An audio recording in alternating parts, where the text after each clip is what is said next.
Ambitious, but brilliant!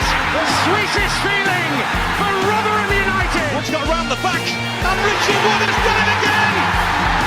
It's done! It's Georgie Kelly! Do me a favour, drop me off in Rotherham.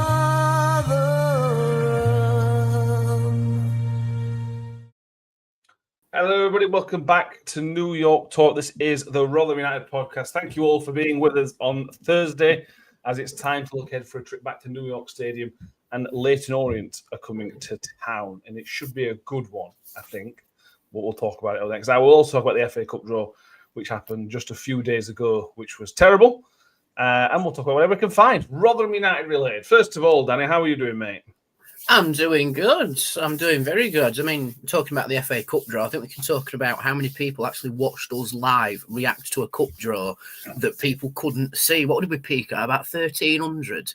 Almost 1,500, I think. Almost 1,500. Wow. Watching three blokes ramble on about the FA Cup draw with one person slightly in front. Phenomenal. Thank you very, very much for that, everybody. I go, oh, this number's cut out. I'd get these with me. Go, no, we aren't going to win because I've already seen the draw happen a second in front of you. That was really good. Mick's with us. How you doing, Mick? I'm all good, mate. Thank you. You? Very, very good. Thank you. People with us: Terry Fember, YouTube user, Stephen Adams, Steve Goody, Darren Cook, Ellie for Bobs. Paula Rose has finally arrived online. She told Speedy off for having a pop at Hugo on the Tea versus Dinner Club video and had the cheek to call me a Karen. How rude. Some people. Jamie's with us, as is Richard. Phil is with us as well. Good evening, says Stevie Mick as well. But two things I want to start with. One less serious, one more serious. Last season, when the Mick won the Prediction League, Simon Thorne made me, Danny, and Tom these T-shirts. Listen, I agree with Mick, and then a picture of Mick's face on it. We were going to do something funny, and it was going to be great. I just completely forgot about him, to be honest with you. So here's me, wearing mine. Thank you, Simon, for the thought on it. Yeah, thanks, Simon. I love it. It's great. It was a great idea. Sadly, I have a weird suggestion for that, by the way, because hopefully we're all going to Lee McMahon's performance at Cutler's on the 29th of November. We could wear them to that. We absolutely could. We could. In a sort of really rubbish fancy dress. Yeah. It's a bit too early for Christmas jumpers, but perfectly timed just to say we all agree with Mick on something. Yeah, I agree. And secondly, what I did realise last year, we want to start, not necessarily promote these things, but last Friday was World Mental Health Day. And we all think these kind of things are something worth talking about, which we all know us blokes particularly garbage at talking about mental health and things such as that. But what we're going to do for this one is leave the numbers and links across the bottom of the screen. And if you ever want to get in touch with us, Mick, shout out, because if you need something to talk to, Mick is available. Retired. He's retired. There's no excuse. But in all seriousness, if you're ever feeling down and you need somebody to talk to, or whatever the case may be, we are available. And like I said, those links are there as well, because it's an important topic, I think, is where I'll leave it. Right. Let's just have a quick back to 3 or 4 days. I mean, it was just three talk about the FA Cup draw. Slept on it a few nights, Swindon Town at home. Is it any better than it was at the time, or is it still just a bit of a nothing draw? I mean, I wasn't that interested at the time. True. I'm a little less interested now until it comes around, and then it's another game at New York Stadium, isn't it? So, yeah. No, that's it, really. It'd be great. It would be nice to get a third round draw, but we're Rotherham United. We don't do third round unless we're actually unless we're in Championship. So I won't hold my breath too much, but it's another game, isn't it? It's another game. So yeah, that's as much as I think about it, to be perfectly honest with you. Okay. So yeah, Harry says we never beat league teams in the first round. No, we have as we get to it, I'll have a look, but it's been a while since we've beaten a league team. So we'll look at that. Danny, anything else to add on the FA Cup draw? There was some good draws in there for the lower league teams, but it wasn't a great draw in general, to be honest. No, not really. You sort of had non-league teams pulling non-league teams, which I suppose is good because they will advance to the next round, but we won't have as many non-league teams in the next round, I suppose. It's a good draw for York, getting Barnsley away. I think that's a really good draw for them. But for us, it's just one of those draws where I suppose we didn't really expect anything amazing. I suppose Halifax away might have been nice, or even York away might have been nice, but Swindon will do, I think. I think we're all just happier it's at home rather than being away. Yeah. So, yeah, it'll do. It's a chance to progress. Will we? We'll have to wait and see how many players are back from injury before putting our eggs in one basket for that one. Yeah, I think that's true. Dan Cook says must be a 5 or another. I think, we've said this before. The club should be smarter about these ticket prices. They won't be. They'll continue to do what they've always done, which is obviously their decision. It's their club. In terms of business, they can do what they want. But I don't think it's a spot. Anyway. Matt Miller says it's really about this time club went on a cup run. Don't our fans deserve the thrill of drawing one of the big boys and earning a few quid? Could not agree more, Mike. I've been begging for a cup run for 20 years or whatever it's been since we hit Southampton, and we'll continue. We'll continue dreaming. Russ Vernon, Tyler Round for him is Wilshire Savage, Luton against Forest Green Rovers. That's assuming Savage stays there. I've seen his pumping his name around to every club that'll listen to him in it. I think that sounds of it. So. There's an early goal at what used to be John Smith Stadium. I don't know what it's called now, if it's still the same thing. Oh. Huddersfield have beaten Bolton 1-0 after 8 minutes. So. Weren't it the McCain Stadium? Or am I thinking of Scarborough? Scarborough. No, that's Scarborough. McCain. Not McCain.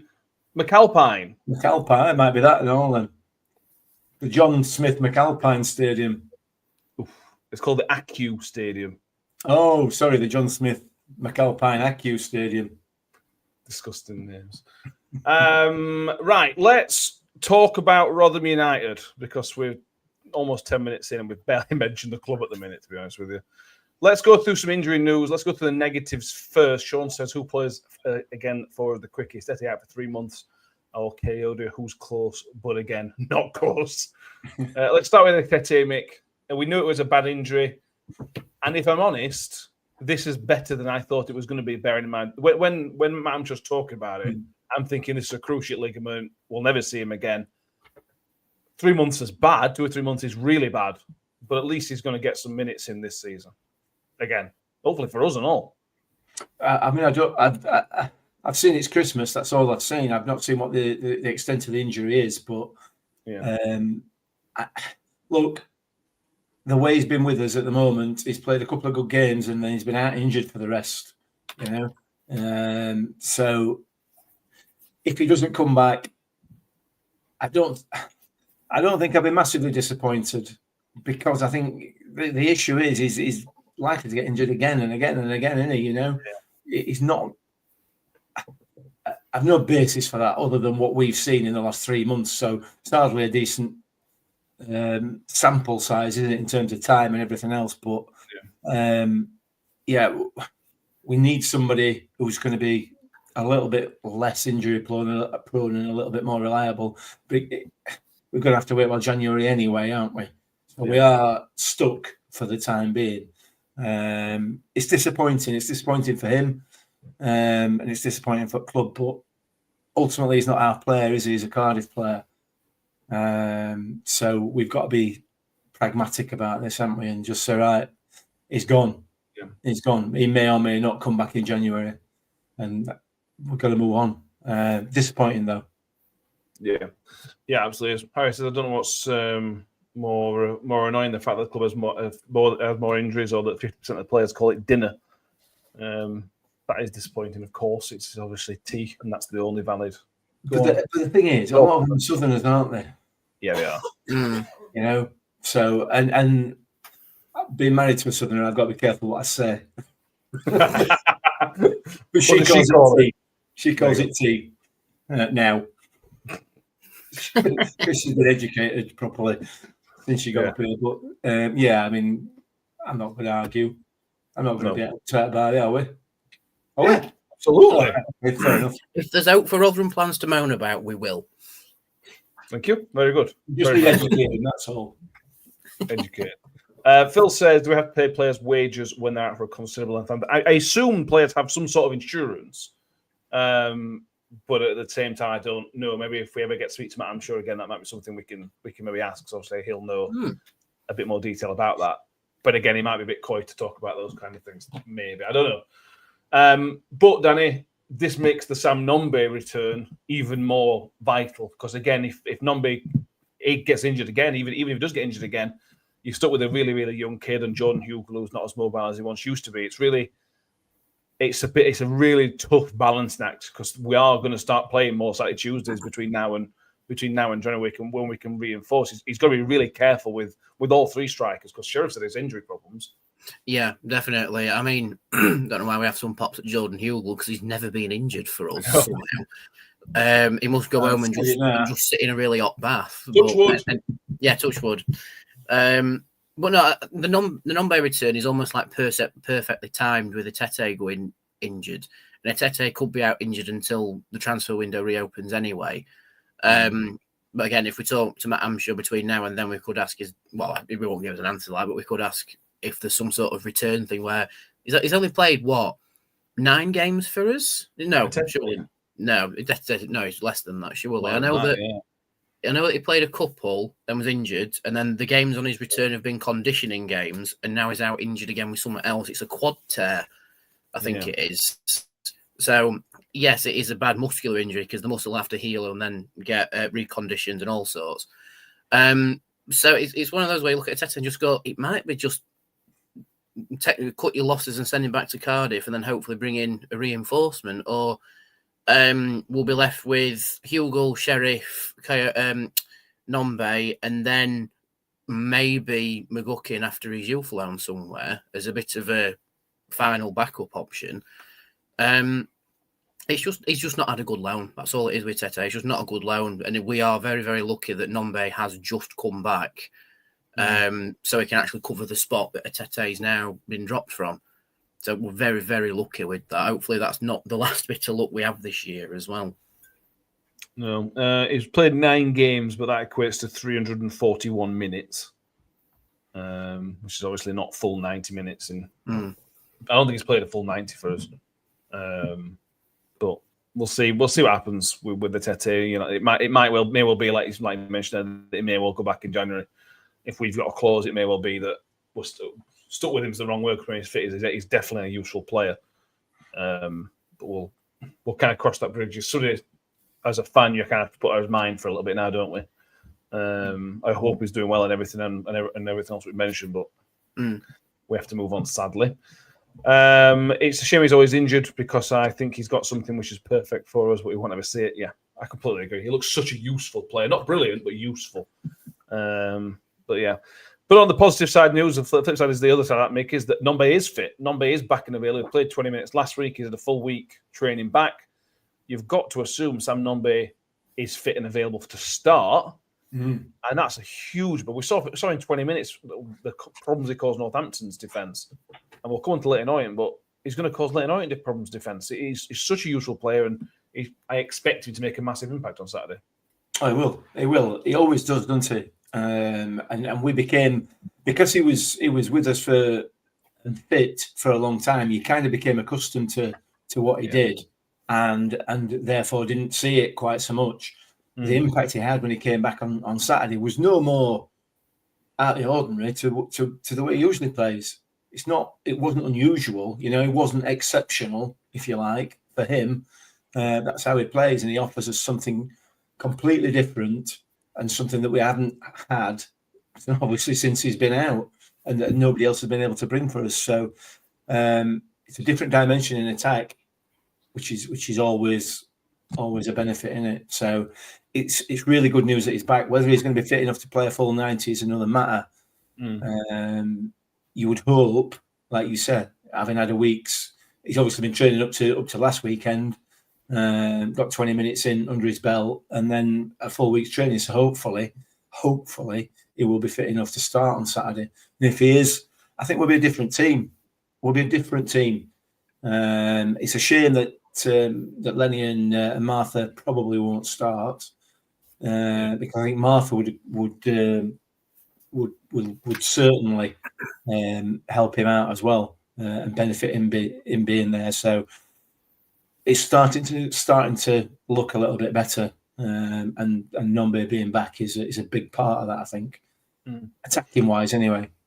Yeah, I agree. Rob Dixon, no chance to play 90, 45 minutes, 60, or last half hour, which is right now. And I completely agree with Rob there, by the way, Dan. I think that's absolutely spot on. The problem with that is that then begs the question. Do you say, right, Number, you are going to start, but we are going to have to sit up after an hour. And then you've got to kind of manage it. And then your last half an hour of the game, you're without a striker. Or do you say, I'm going to be really careful and say, right, either on 45 minutes if desperate, or off for the last half an hour, I'm going to give Nombe, because we're then attacking the end of the game. Now, we don't know Nombe's fitness. We're guessing here. But it might become a bit of a balancing act of which one of those is the lesser of two evils, isn't it? Yeah, I mean, you're always going to have to have some sort of precaution with players coming back from a hamstring injury like Nombe had. But it also falls into game management now against Leyton Orient, because it depends on how they're going to approach coming at us. If they're going to come at us really quickly in the first half, does Hampshire want to try and weather the storm, which we're not very good at, bring Nombe on later, and like I did at Northampton, cause more sorts of problems and gamble on him scoring or creating something or just upsetting them enough for us to score 2 goals again? Or the Leyton Orient approach the game a bit slower, where we want to be on the front foot, so we start Nombe, he plays 60 minutes, maybe 70 at a push, and then we lock him for the final bit of the game by bringing Sheriff on or McWilliams or whatever. And then whether the reverse side of the storm, but then again, we're not very good at that either, because we've conceded far too many late goals. So it's both player management and games management coming into this game. I have a feeling Nombe will start on the bench, if I'm being honest, unless Hampshire is completely shut out by, like I say, Lenny and Martha being at best on the bench, and so he plays Nombe early doors and then brings Martha on later on. We'll have to see, but I'm banking on Nombe coming on later on and just upsetting Orient's defence no end and us creating chances like we did at Northampton. Yeah, we'll see. We have got no midweek game. This is, I think, the last week for a couple of weeks where there's no midweek game. So I wonder if we can push him. I don't know. I'm sure the expert. Ross Berber is the expert. We go down to then. Harry says if you can play 90 minutes, you start him, but if you can't, he has to be the bench for me. Yeah, I think most people in the comments are on the same page. Unsurprisingly, I think we're all on very similar pages when it comes to Nombe. Just make sure you don't get injured again. I'd be starting him. If he's fit enough, I'd start him. I wouldn't play him for full 90, but I'd start him and leave Hugo on bench and bring Hugo on, because he makes the impact when he comes on. He's proved time and time again that, you know, as a given his age, I think this plays a part of it. He makes a massive impact when he comes on. So if he's fit enough to do 45, 60 minutes, I'd be playing Nombe and Sharif up front. You've got some pace to burn there. That would be my suggestion. Imagine Martha and Hugo coming on as a double substitution later in the game. That would cause them problems, because you've got Martha's trickery and pace and Hugo's bulldozerness that he's shown us before. I can see that being a threat. And were you on that one, mate? Yeah, I think it was one of those ones that there's no real wrong answer on this one, is there? Unless you're playing for 90 and he gets injured in the 85th minute, then that's obviously the wrong answer. But there's no real wrong answer with this one for Hampshire. He's just got to play it safe. And like I say, he knows the stats, he knows the information more than we do in terms of fitness levels. So we will just wait and see what happens with that. Other injury news, Mick, which shocks everybody. Sean Raggett will be in the squad for Saturday. Nobody saw this coming, which is good. It's good news really, because it sounds like Lenny won't be in the squad because he's picked up a minor groin injury, which is why he didn't play against Scotland. So we can all calm down, because we were all worked up about that one. But Mick, Sean Raggett, I know you're not his biggest fan, but we need centre halves at the minute. We're playing with the right back at centre half and everything else that comes with it. So again, I don't think he'll start, but to have another fit centre back in the squad is got to be helpful. Of course it has. And it's going to be helpful to have a fully fit, experienced centre-back. And with him, with the likes of Lenny and maybe Zach Jules, if Zach Jules plays the way he played on Saturday against Northampton, I'd be happy with that. I'd be comfortable with that. I do struggle with Sean Raggett. His pace doesn't exist. Couldn't think of the right word. Andrew just put in the comments there that didn't I say that we won't see Raggett again? I did. I don't know whether that were more in hope than expectation, to be honest. Oh, That's really unfair. very. Yeah. It's really unfair, but he rolled that across 6 yard box. It net were open, weren't it? I mean, come on. There were no goalie at all. I just had to knock it in. No, listen, in all seriousness, he's a very, very, very experienced central defender, and he has got his limitations. And I think a lot of that is due to age and consecutive significant injuries. So he's going to be completely out of touch match fitness wise. So, and to be fair, I would argue that while he's been with us, he's hardly ever been fully match fit, which is probably one of the reasons why I've taken the view that I have of him, because he's never really hit his straps while he's been with us. If we can keep him fit, then massively important. That type of leader, like Tom Holmes, he's that kind of player. I think Tom Holmes is more mobile, or was from one game that we saw of him. Yeah. I want to use Tom's point here, Danny. We're going to play devil's advocate. So as long as we don't let Raggett get exposed to a one-on-one with Quick Striker, should be okay. And we said this for 9 years. What was Woody playing for us? About 9 years, whatever it was. We said it every week. There's so many lines. And I wonder, and I might be wrong, and I might be being too kind to Raggett here, but maybe this isn't all Raggett's fault. Maybe it's the way we've set up in the past's fault that we haven't protected Raggett enough. Now, I think Lenny and Baptiste will help that, and because we had Semi Ajay and go on, help me out. Who else played at the side of Woody? Icky, who had legs. And we had all these players who had legs next to Woody, so that we never had to worry about that. And Raggett hasn't had that at us yet. So are we being too harsh on Raggett because he's maybe been left completely exposed? It's definitely something to consider. But I would argue we still let defenders get a little bit exposed but then it's down to the experience for them to deal with that, because we saw Lenny get exposed, and that was down to just senior inexperience, shall we say, because senior experience says you head the ball clear or you just get rid of it, but he let it bounce and we conceded from it. But I believe Raggett would have done that, but we aren't set up yet because we've not had the options to do it where we can protect defenders properly. If we put Lenny and Baptiste or Jules or even Holmes when he's back fit, if we put them alongside Raggett in a 2 with the full-backs or in a 3 centre halves, it will protect him a bit more. And like you've said, all of them have legs. So that is something for Matt Amsor to consider, and it is actually nice to have those options now. We have options to set up differently and it not damage the team, if that makes sense.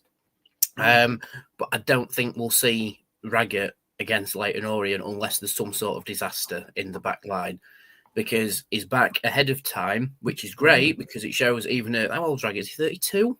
It must be about that, yeah. Yeah, 31, 32. So to have healed that quickly from, again, a serious injury at that point in his footballing career is a really positive sign.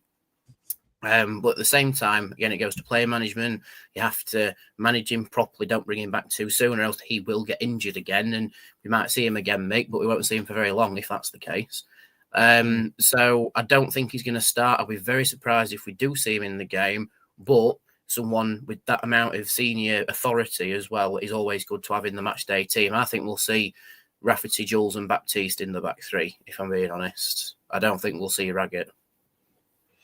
Yeah, I think that's probably right, and I think especially with his injuries, obviously we were talking about Nombe a minute ago. You've got to play these things safe because as much as we've criticised Raggett, I mean, a hell of a useful player, isn't he? A hell of a useful player. And if it gets to the last 20 minutes on Saturday and we're defending a 1-goal lead or even a 2-goal lead, Sean Raggett might be one of the guys you want to bring on just to shore it up a little bit at back. Yeah, let's see what happens with that because that's good. Reece James might be out as well, mate. The talk last week was that Reece James got withdrawn because of tactical whatever. Maybe it looks like that wasn't actually the case because he's now managing an injury. Martha is not available to start because he's not even back in England yet at time of speaking. So that kind of rules that out. It's probably going to have to be either a change of formation or you play Powell there, don't you? Potentially. How would you feel about a 90-minute Joe Powell left wing back performance? If he could do 90 minutes like he did 45 on Saturday, I'd be having Reece James in second string because he was excellent in that position. I caveat that by saying that Northampton offered absolutely nothing at all going forward, so he didn't really have a great deal to do defensively. But he was so much better out wide than he is centrally for me. That I wouldn't have too much of a problem with it if he can manage it for a full game. It wouldn't be the end of the world at all because it also gives us more options in that midfield, in that central midfield area, with Benson and Spence and so on and so forth. So, yeah, I don't know. I don't know what they're like. I don't know what Leyton Orient are like going forward. I don't know how they go forward, whether they're a long ball team, what they do. I don't know. So, yeah, ideally James will be back, but we don't know what this injury is, do we? And how long he's been managing the injury. Yeah, true. We also don't know about Coletta either. I've not heard Coletta's name mentioned in quite a while now, so I wonder. Yeah, wonder what's happened there. It'll be interesting. If any journalists are listening, next time you speak to Hampshire, see if we can get a Coletta update because that's been. When did he play? Mansfield? It's a while ago now, isn't it? Yeah. That's 3 weeks Saturday, Mansfield game. So, I mean, by the sounds, it didn't uproot any trees against Mansfield. So maybe it's just the case of just have a bit of time out and then come back when we need him, which could be against Orient. Possibly. Well, we need a left wing back, so hopefully he's fit and available again. Hall play on the left-hand side as well? Probably, but then you have the worry about those who then play right wing back. This is the problem with these kind of things is it's obviously down to a manager to get it right. But if you have a player who's really good in one position, we saw this with Hacks all the time, didn't we? And we're constantly, for me, playing him as centre half when we should be playing him. If you've got Hall as a right wing back, play him there. Work out that other problem some other way. Don't hurt Denzel Hall because we're low on numbers, kind of thing. Because how good Denzel Hall has been. So yeah, Tom Cave, Paul Davis says Clay was 2 weeks away last week. Right. So right for the derby, the Barnsley game next Saturday, which we'll also talk about next week.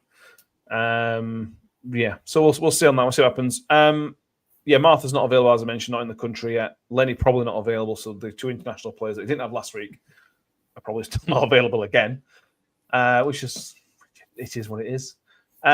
Daniel, let's talk about Jordan Hugill because he was excellent last week against Northampton, and he's been excellent a few other times off the bench, which is one of those things. We talked about this pre-season about maybe it's time for him to become what Stephen Fletcher did for Wrexham a little bit, be that impact player, be that guy who can come and impact the game straight away off the bench, be aggressive, get the game moving when we needed to, which we needed to last week, and go from there.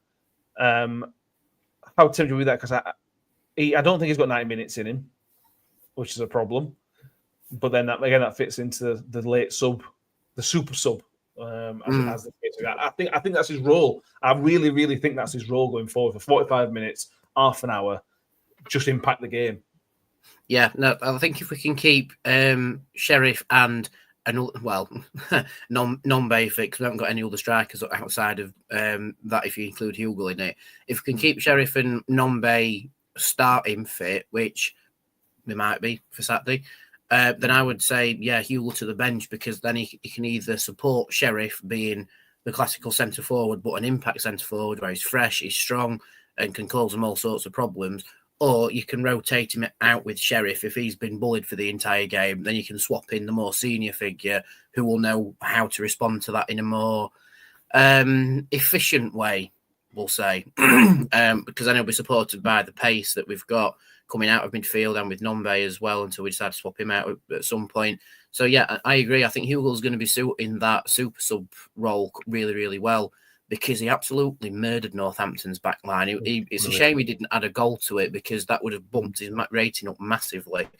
But kudos to Benson for scoring the winning goal with the free kick anyway.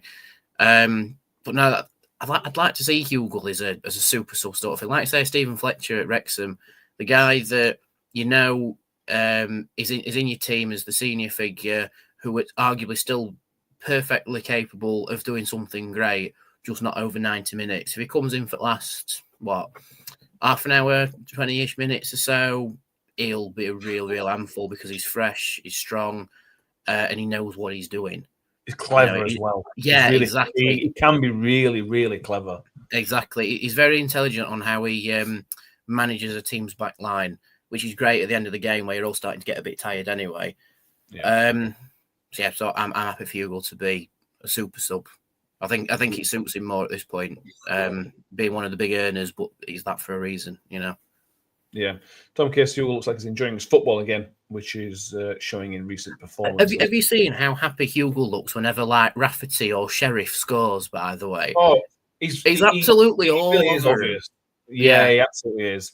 I remember speaking to somebody who was obviously close to the match they scored a few years ago, and they talked about how fantastic Hugo was as a person inside the camp. He obviously got captain a couple of times, and they kind of thought that Hugo should have stayed on as captain because of the impact that he has on the pitch and how positive an influence he can be to the players. Rob Dixon says Hugo has a good game against Oldham second 11 and the worst ever played. Can we all calm down a bit? I think that's pretty harsh. We can say Oldham, that's fine, but Northampton were not conceded in 600 minutes, and Hugo set up the first goal. And it's not just those games; there's other games as well, mate. But again, I think I'm strongly of the opinion is a last 30 minutes, last half. It's a bit of an enigma, isn't he? Because it's like, he plays well. He comes on as sub, plays well, so you start him, and then he goes back to not impacting game again. Yeah. So you drop him, bring him on as sub, plays really well, impacts game, so you start him, and we're in that kind of cycle with him, aren't we? There are younger, quicker players in the squad that I would argue deserve a chance or can impact the game for longer periods of time and from the start. I think, with the greatest respect to John Hugo and his long career, I think evidence suggests, from what we've all seen with our own eyes, that bringing him on at half-time or on 60 minutes, he massively impacts a game still. Like he probably did when he was 23, 24, 25 for 90 minutes. He does it for 30 or 40 minutes now. So, that when you look at it, that's pretty normal. That's what happens with players, isn't it? They kind of run out of steam a little bit, and as they get older, because the game gets quicker. It's proving that he's more valuable. Bringing him on as a substitute is more valuable to the team, it's more valuable to the club. It might not be what he wants as a player, and I fully understand that, but it's a team game, and he has as a substitute every time he's come on. I think, arguably, almost every time he impacts the game. Yeah. So for me, that seems to be his role at the moment. Yeah, and he's always available. Yeah. Yeah. Tom Kane is probably good for other strikers to learn off because he's very shrewd. Again, if Hugo and Sheriff play together on Saturday, just watch what Sheriff does because he's constantly looking to Hugo. He's constantly looking at whatever Hugo's doing, Sheriff's learning from, or he's looking for Hugo for instruction of what to do next. He obviously is fantastic for the other players in the squad. That's never really been in question, has it? And the question's never been how good of a guy is Jordan Hugo or how good of an impact is it. The question is obviously his kind of body letting him down, as it always does for every footballer at 35-year-old, whatever it is now. It's sadly all part of lives, says the 35-year-old man. Football said, I don't want to put a dampener on it, but some people are getting excited because the last couple of performances, being here before and the next game is back to being poor hope. I'm wrong. I see where Football Mad's coming from there, Danny. This is different this time in the sense that Nombe is back, which obviously Nombe's not been back since the Stevenage game, and Josh Benson in particular has been fantastic for these last few games. He's just been brilliant, and to see those link up is really, really going to be for me really, really exciting, and that's why for me that I had into the second half performance at Northampton. But it's the players we've got back, which is filling me with a bit more optimism than I was against Exeter, for example. Yeah, was Hampshire right when he said that things would get better when we get players back? I'm not going to put all my eggs in one basket with that yet, but we have got players coming back. We have seen an uplift in performances. All right, like I can't remember the name of the comment like that. They said earlier it's against Northampton, which are not the worst team that we've played. The worst team we've played is Mansfield, and we lost. We're at Wimbledon, and we also and Wimbledon as well. Yeah, and we beat the second string Oldham side. But you can only beat what's in front of you. It's the mindset that gets you through these games. It was the mindset to do the comeback against Oldham that's the important bit. It doesn't matter if it's against Man United or Oldham's second team. The mentality to go 2 goals down, we have to fight, we have to dig deep and get something out of this, and we did. Same with Northampton. We were a goal down very, very quickly in that game and looked on the back foot. But again, the mentality of we are going to get back into this, some players coming back, the right substitutions being made, and we've won the game, which is brilliant for the positivity in the team, but also for us fans. And have we seen this before? Absolutely. We've seen it in a division higher and last season where it's like, yeah, we've got a little run together and we've fallen flat on our faces. Will it be different? We'll have to see 5:30 on Saturday. But I think we are a bit more, not expectant, but more optimistic that it will go well against Leyton Orient, who aren't any mugs in this league. You know, they know what they're doing. But if we can get a result against them in a positive way, not throw it away like we did against Bradford, then there is room for optimism. There's room for optimism that Nombe's back, like you've just said, Matt. That's fantastic. I mean, we saw a very brief cameo at Northampton, but he already changed the game. Imagine what happens if he starts like we discussed, mate, or if he comes on at New York Stadium for that sort of return. Imagine the uplift that will happen when he comes on, both from the players on the pitch and the people in the stands. We have room for a little bit of optimism now, which actually could help us get a result against Leyton Orient as well. Yeah.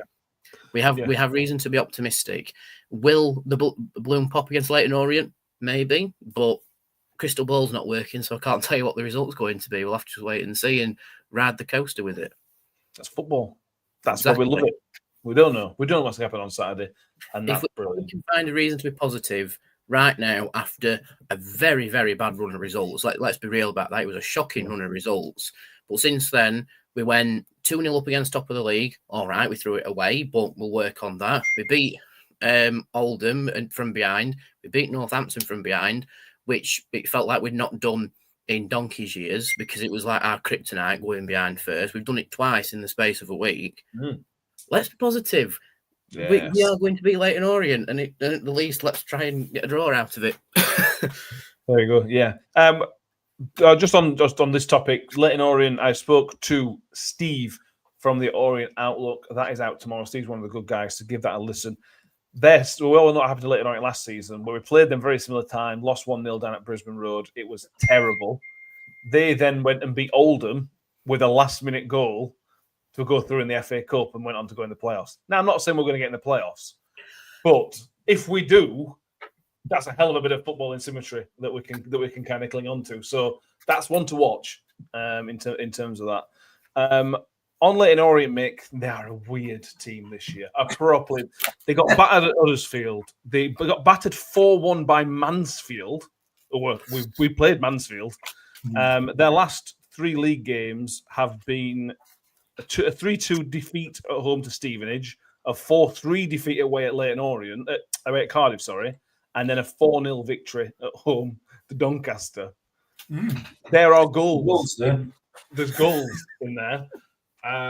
Top scorers and the highest goals conceded in the entire division so far this season. They've had a massive overhaul of players. I think there's 3 players left that play the playoff final or something like that. It's such a massive overhaul. what we expect goals, I suppose, from that, Mick. The only thing you can say is back to over 2.5 on the bucket. It sounds like it, doesn't it? What's that, like 15 goals or something in 3 games within, you know what I mean? So it's a lot. It's going to be interesting. It's going to be interesting, that one. We're not too bad at the moment scoring goals. We are able and capable of scoring goals and good goals as well. It's defensively that we are probably arguably in the same boat as Leyton Orient. So yeah, it might be a high scorer. I don't know. I don't know where to go with that. You know, they're obviously a team that's got a brand new set of players, and they're up and down. I assume because you've spoken to their podcast, I assume that 50% of their supporters are wanting manager out and 50% are wanting them in. You know, because that's how it seems to go nowadays, isn't it? We've got to play our own game, haven't we? We've been playing reasonably well recently. We started to show a little bit of steel, and we are on the up. I think. I would argue that we've been on the up since we appointed this manager. However, it's not going to be a straightforward, straight up trajectory, is it? It's going to go up, it's going to go down, it's going to go up and down. But the overall feeling, I think, from all of us is that we're starting to show signs that we've got a capable squad here, probably with some new additions in some further additions in January. So it's going to be a tough game, isn't it? There's no doubt about it. Defensively, it's going to be very tough by the sounds of it. But again, this is a time that we've got to step up. These players have got to start to step up. Certainly, the experienced ones. I've got to show the mettle and show what they're about. So we'll be fine.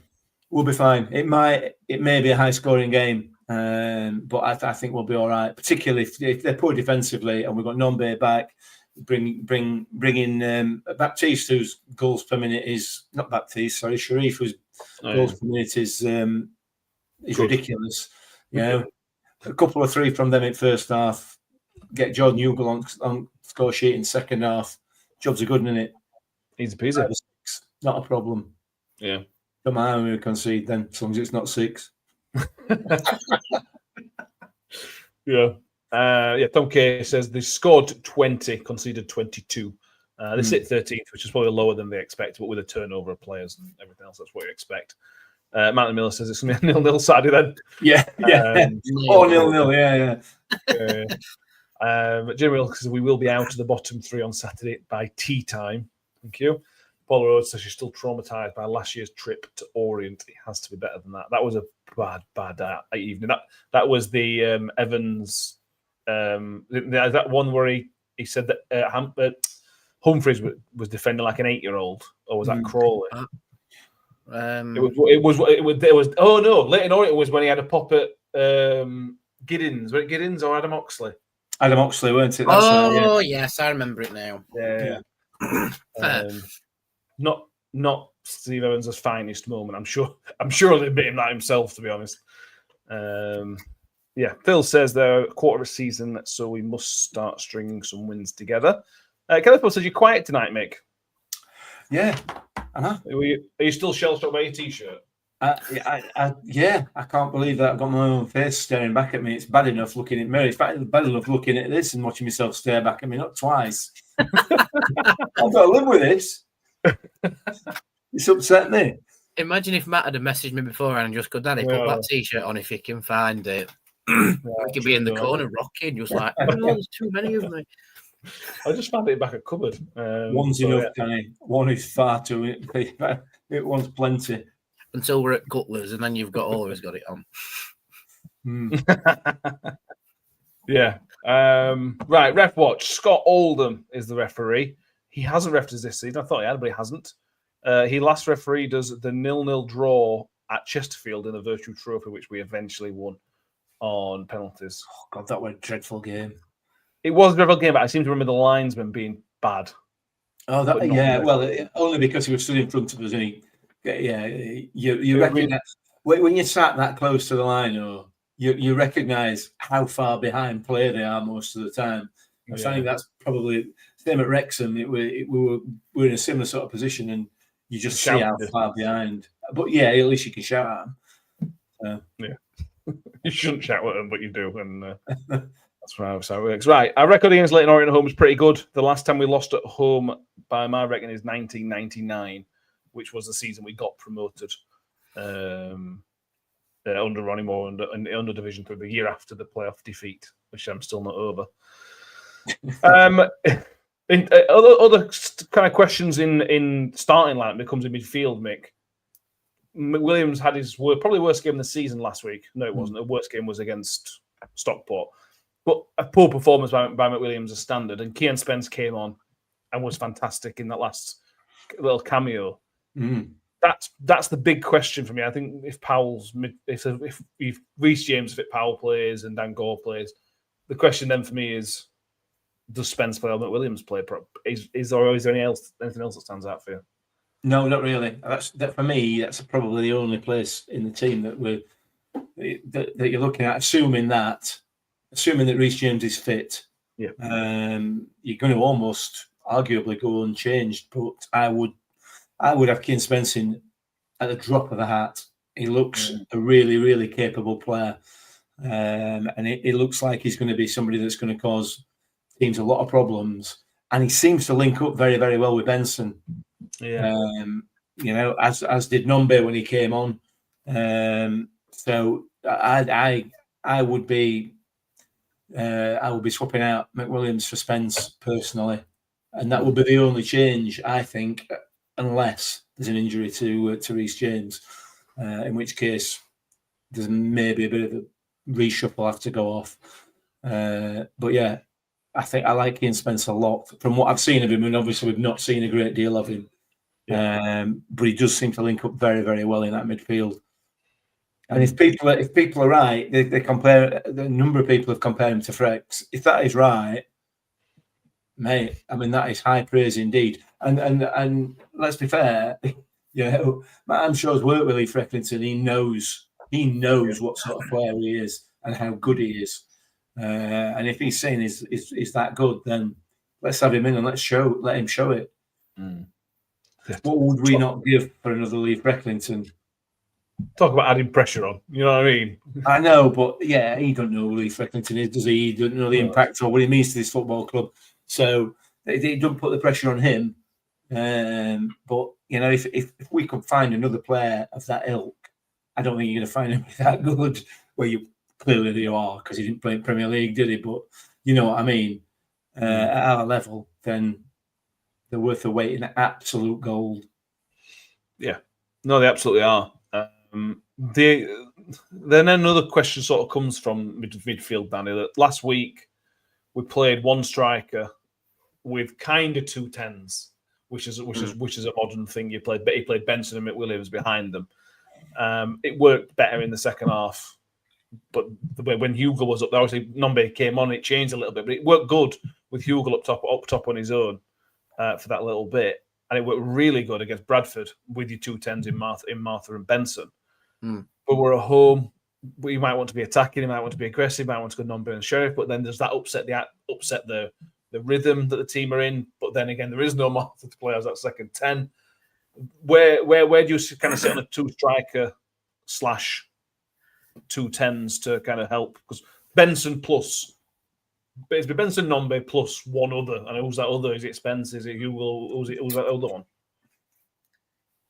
Yeah, that's a big head scratcher. I mean, we are very loaded in midfield, so again, we have the capability to do that. But if you've got Nombe fit to start, you start him. If you've got Nombe and Sheriff or Nombe and whoever else up there, you're going to have to try and cater to it being a 2 system or instead of a 2-10 and a lone centre forward system. But we do have the capability to play a little bit flatter in midfield. I suppose it just depends on the reshuffle that happens at the back. If Reece James isn't available, you're going to have to play someone on that side, which maybe Jules, because he played there on the very odd occasion when he was at Exeter. I don't think you'll push Rafferty out there at all. So you just keep Rafferty in that back line, keep Hall on that right-hand side. And I suppose that that'll then dictate where your midfield, certainly on that left side, goes anyway. Like we've got Gore, who's again more of that in the middle park sort of player, especially now we've got Benson playing as that second 10, but then we've not got Martha. So yeah, that's a head scratcher. I do think we'll play with 2 up top against Leyton Orient because, like the stats have just shown, they've conceded 22 goals already this season, but then we have to manage the back line because they've scored 20. So if I'm being honest, I don't know what to do with that midfield. It's it might be a case of needs must. Like you have one player in who can take us forward, one player that can manage us going back, one player to cater to the left wing. You know, it's an head scratcher. I'm sure we can pick faults in it at some point, but it's a difficult decision. But I don't think 2 10s, certainly in this situation, is the answer. I think we need to play a little bit flatter in midfield. Fair enough. Darren Cooks is far too negative to want to top at home. I don't think it is. I only want if you play properly, it's not negative at all. It can be really, really good, but you've got to get it right. If you don't get it right, then it is negative. But you've just got to get it right. And that's up for Matt Amshaw to work out. Like I said, it's on his head, be it. Right. Score predictions. I realised that I forgot to ask anybody to get my predictions again, which is really not ideal. So I'm going to pick somebody from the comments again because I've been busy. Life's got in the way recently. So everybody in your comments, get your predictions in. I'm going to pick one of those because last week Tom, Roy, and Harry failed me by predicting Northampton win. So again, it's your faults. Mick, sorry. What do you reckon? You got some points. You got a point last week. A point. Yeah. I'm out of it. I'm going 3-2 Rotherham. Goals. Or 0-0. I'm not sure. Can I have both? No. Okay, 3-2 Rotherham. 3-2 to the Millers. Cool. Danny. Mick's kind of nicked my prediction with that one. You picked up a point, by the way. Danny. You picked up a point last week as well by going 1-0. Yay. I was too ambitious giving us a clean sheet. Oh, Christ. You see, I was going to go 3-2 as well, thinking that's a nice little balance. But in terms of the injuries that we have, the players that might be unavailable, and the fact we might have to dig in against Leyton Orient, I'm going to go 2-2, I think. 2-2. I think it'll be a more balanced game than the Bradford game. I don't think we'll storm off in front, but I do think we'll review it and say it's about right. Yeah, fair enough. We have Jamie saying 3-1, Tom K saying 4-2, Paula Rhodes saying 3-1, Stephen Mick saying 4-4, Scott Kent saying 3-2, like Mick Kelly Wilson 3-1, Rob Dixon going for a Desmond, Harry 1-1, John S 3-2, Phil says 2-2, Terry Fimmer says 3-2, Dan Cook says 4-2. YouTube it says 3-2. Scott Kent's gone 4-3. And Paul Rigby says 2-1 to the Millers. I am going to pick Paula and go 3-1. That's probably too optimistic, but we're not going to keep a clean sheet, are we? So, Mike, right. Mike nailed it. Mike nailed it. Mike's going to get 3 points on Saturday, don't you? 0-0. Fair enough. One kind of final one, making performance and how it matters. Is this game all about backing it up in terms of a win, even if we play rubbish, or is this about backing it up with a performance and we can all accept a draw after a good performance, or maybe even a loss, a very, very unlucky loss? Performance is important, isn't it? Performances are always important, and more so with the way that we started the season. So a performance and result is what we're looking for. Obviously, that's the ideal world. I think we'll get the performance. The issue, I think, is how long we're going to get the performance for. And if we don't get a 70, 80, 90-minute performance, then we may well get punished. In which case the result won't come. So it's baby steps, in it, and we have been taking baby steps, but we've been taking them in the right direction for the past few weeks. And like I said earlier, that we are on an upward trajectory. It's not very steep at the moment, and it's going to be bumpy. It's going to be up and down. So I want both, is what I want. I expect that we'll get 60 or 70 minutes of performance. So let's just hope that we don't go behind too far in the 20-30 minutes where we're not on our game, because that's the way we've been over the last few matches. Well, arguably not. I mean, Bradford were just a couple of mistakes. They weren't a bad period within the game, were they? They had maybe 5-10 minutes in the entire game where they were really good. Yeah. Other than that, it were pretty level. Yeah. And to be fair, you look at all the teams that we've played this season, and they've all been pretty ineffective. Yeah. We have contributed massively to our downfall in the majority, if not all, of the games that we've lost. So we are starting to eradicate those mistakes now. Hopefully, the performance will be there and will continue to improve. But we'll also get the result. That's not answered any of the question that you asked. In fact, I can't even remember what it was. Something to that performance. I heard you say performance, and from there, I don't know whether I get anywhere near. Okay. Well, if Kelly Pubs was worried about not enough Mick talk tonight, you've got. There you go. What you want. I think the point was that they were making was that you two have not shut up all night. I think that was the point. Yeah. I've not spoken to many people today, Mick. I need to get out all my words in one go. Thank you all about the win. Get the points column. So does Rob. So does Scott Kent as well.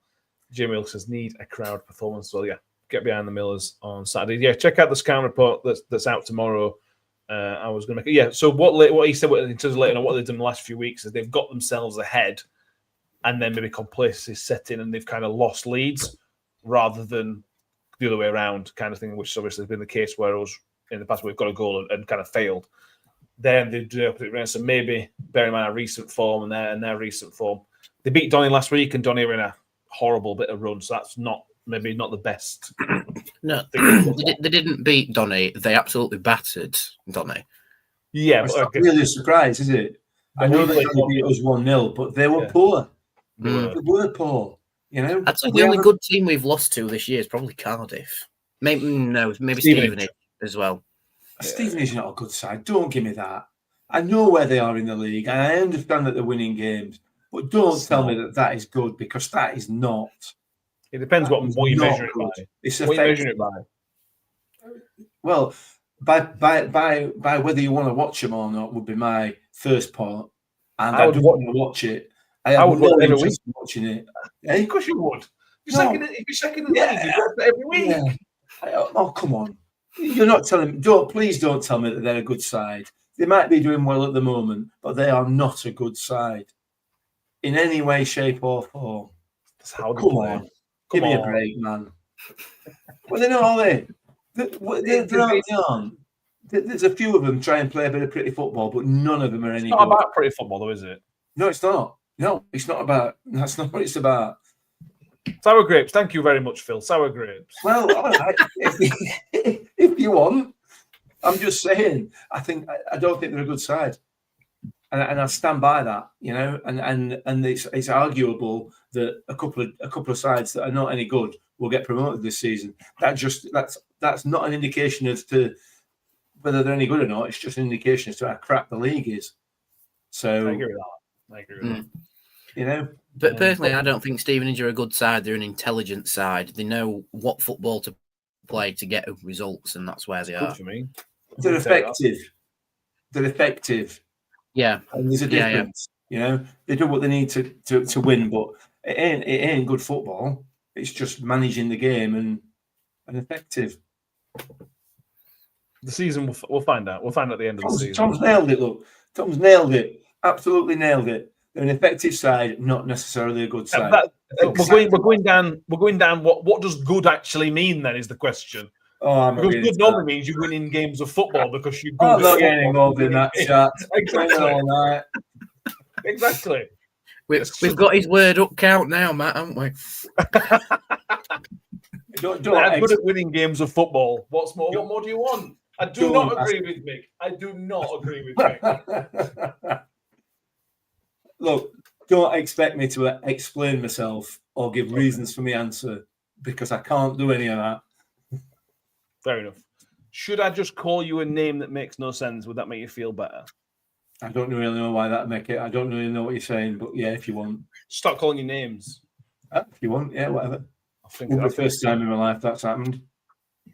Or the last. Or the last. Well, that matters. Yeah. Right. It's, we're going to face. To be fair, it would have the same effect. I still won't care. Yeah, still zero impact. Yeah. Whatever. Bad sides don't go back to 46 games. Now you see, Phil, are you in Cutlers on Saturday? Bad sides do go up. It depends how bad the rest of them are, doesn't it? Anyway. Brilliant. This has been good. As we'll finish on this, Chris Page. We mentioned at the start about the mental health episode that he mentions his grandson has ADHD and RSD, visiting calms, and the doc's an eye opener with his issues. He has talk about it. He says, "Don't bottle it up." Yes, Chris. Thank you very much. That is absolutely correct, Slicey. We're putting the things across the bottom of the screen. We'll do more of these. I know we haven't really mentioned it, but we're kind of signposting it. We'll do this more in the future because I think it's important for people to not name call, to actually talk about these things and put these things out in the open. And yeah, we're not very good at talking. Names a minute ago. You are? I didn't call you anything. A minute ago. I didn't call you anything. No, you didn't. You threatened. I can. But yeah, he threatened to. Yeah, I hope everybody who's joined in has enjoyed it, and I hope it's brought a little bit of positivity and a smile to some of your faces. So thank you. Make sure you subscribe. We've just tipped over to about 80 or so subscribers needed. Well, it says literally 80 subscribers needed for 2,000 over there. So if you... Football Man's asking for New York Talk caps. I don't know, actually. Somewhere, maybe, actually. I'll take some to the game on Saturday. If you see us, Football Man, shout me. I can't promise I'll have them, but I will certainly try. The problem is they've got the old logo on now, which is not ideal. We've obviously updated the logo. But yeah, if you see us, Football Man, let us know. And if we've got any honours, you can have them. Bill says, "See you there, Mick. Iron and steel, thanks." Football Man sits in front of us. There you go. Football Man's going to sit in front of us, so I'll do my very best to find some. I can't promise anything. Football Man's been very demanding. He wants one with a new cap on, with a new logo. That won't happen before Saturday, but we'll maybe get some more caps done. Yeah, make sure you subscribe if you haven't already. Like I said, we're creeping up 2,000. We'll hopefully get it by the end of the season. We'd have to get it by Christmas. That's a bit ambitious, but if you haven't done already, please subscribe. The Scout Report, as I said, is go on. On that point, 75% of people or 25% of people who are going to watch this haven't subscribed. Looking at the figures, I looked at some figures the other day on it. So only 75% of people who watch the YouTube video are subscribers. So the rest of you, press that button. We don't even cost any money. It's free. Yeah, there's no subscriptions here. No. Yeah, it's free, and we won't call you any names. It's not true. Actually, Mick, and then we'll definitely start calling you names at some point. Yeah, so please subscribe, and we are back. Like I said, Scouting Report's out tomorrow from Steve, one of the good guys from Leyton Orient. Outlook's about a 50-minute chat about the end of their season and how they're bouncing back from a playoff final, unlike in 2014 when they kind of nosedived after that. After that, we kind of talk about the comparison in Leyton Orient in the drop-off since then, and obviously back to where they are now. The instant reaction will be out on Saturday evening. We'll obviously record that. It's not live, but we record it at the stadium, and then we're back on Sunday for the full review of Leyton Orient. Boys, anything else? Nah. No, other than if you're feeling a bit low, talk to somebody, reach out to somebody, because it can make the world of difference. Could not agree more. Well put, Danny. That's a good place to finish. Thank you, everybody, for watching. We will see everybody next time. And as always, up the Millers. Up the Millers. Comes for more. 2 for Jensen, 2 for Rotherham. Shoots. Ravel. Vicious. Brilliant. The sweetest feeling for It's got round the back, and Richie Wood has done it again! It's done! It's Georgie Kelly! Do me a favor, drop me off